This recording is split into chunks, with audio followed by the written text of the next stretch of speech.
Sabi nila, ang Pasko ay nasa kumukuti-kutitap na ilaw at mga regalo. Ngunit iba ang Pasko dito sa inyo. Dito, ang bawat hininga ay pag-asa at ang bawat hakbang ay panalangin.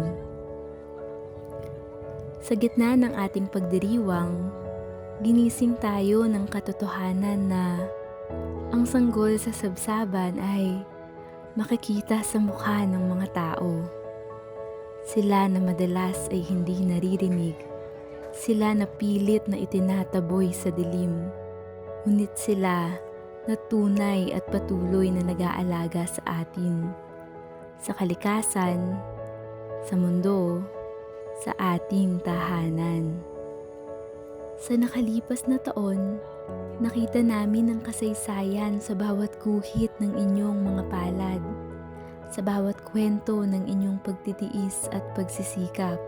Inakala namin na kami ang magdadala ng dunong at regalo, pero kami pala ang uuwing puno ng pagkatuto.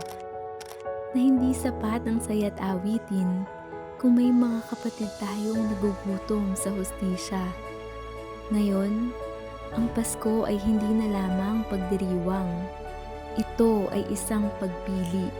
Pagpiling makilakbay sa kanilang hirap. Pagpiling manindigan para sa nararapat. Dahil ang tunay na diwa ni Kristo ay ang pakikibaka para sa dangal ng bawat tao. Nakita na namin ang liwanag, hindi sa mga tala, kundi sa inyong mga mata.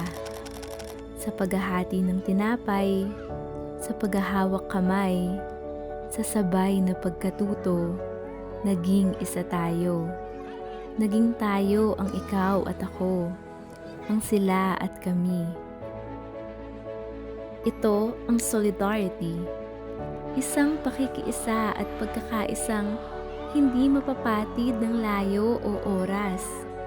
Ang pag-ibig na hindi matatapos sa panahon ng Kapaskuhan. Lumipas man ang taon na ito, bumigat man ang hakbang namin papalayo dahil may mga bahagi ng aming pagkataong naiwan sa inyong mga kubo. Aalis kaming baon ang inyong katapangan. Babalik kaming mas malinaw na ang paninindigan.